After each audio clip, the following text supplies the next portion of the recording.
물가 상승 대학도 예외 없다. 안녕하세요. 순천향대학교 교육방송국 SBS입니다. 5.7% 이 수치는 무엇을 의미할까요? 바로 8월 소비자 물가 상승률입니다. 지난 7월 소비자 물가 상승률은 6.3%로 1998년 외환위기 이후 24년 만에 최고치라고 하는데요. 통계청에 따르면 소비자 물가 지수는 올해 1월 3.6%에서 지속적인 상승세를 보이다가 6월과 7월에는 6%대까지 치솟았는데요. 다행히 지난 8월은 5.7%로 상승세가 꺾였습니다. 1년 전과 비교했을 때 공업제품이 7%, 가공식품은 8.4%, 전기, 가스, 수도는 15.7% 올랐습니다. 농축수산물은 7%가 오른 가운데 그중에서도 배추, 오이, 파 등 채소류가 27.9%로 크게 인상됐습니다. 외식 서비스의 경우 8.8% 증가했습니다. 자꾸만 오르는 물가 그 첫 번째 이유는 국제 유가 상승에 있습니다. 올해 2월 발발한 러시아, 우크라이나 전쟁 이후 미국과 유럽연합은 러시아산 원유 수입을 제한했는데요. 이에 사우디아라비아에서 원유 판매 가격을 올리며 국제 유가도 덩달아 널뛴 거죠. 두 번째 이유는 코로나19입니다.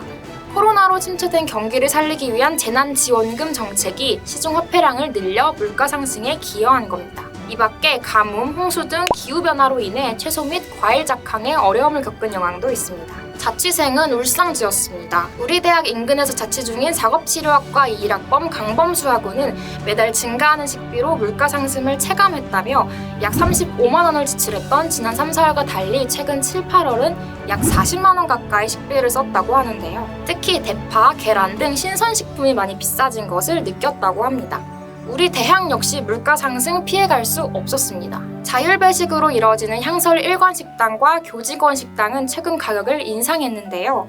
향설 일관은 기존 5,000원에서 5,500원으로 올랐고 교직원 식당은 기존 5,000원에서 6,000원으로 인상 가격 최종 협의 중에 있습니다. 학생지원팀 취재 결과 식자재 값이 올랐기 때문이라고 전했습니다. 통학버스 이용요금 역시 올랐습니다. 충전카드 요금 기준 6,000원에서 7,000원으로 인상됐는데요. 학생지원팀은 최근 인상된 국제 유가와 최저임금을 고려했다고 합니다.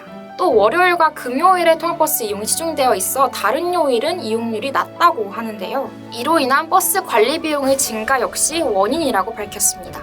국제 유가 가격이 이전과 동일 수준인 1,450원으로 6개월 이상 지속될 경우 기존 가격으로 원상 복구한다고 합니다.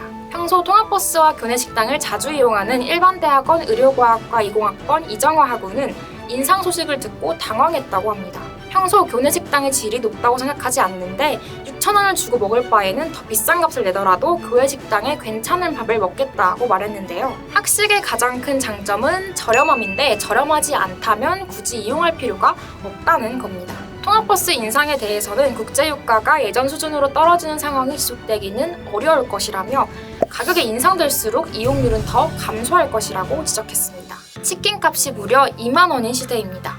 앞으로의 소비자 물가 전망에 대해 전문가들은 국제유가 상승 등의 대외 요인이 이전으로 돌아가지 않는다면 9월 물가 상승률이 전년 동월 대비 압도적으로 크진 않을 것이라고 밝혔는데요. 24년 만에 최고를 기록한 물가 상승률, 정부도 물가를 잡기 위해 노력 중입니다. 우리 대학 역시 학우들의 경제적 부담감을 덜 수 있도록 교내 물가 안정화를 위해 노력해야겠죠. 지금까지 SBS의 변지였습니다. 감사합니다.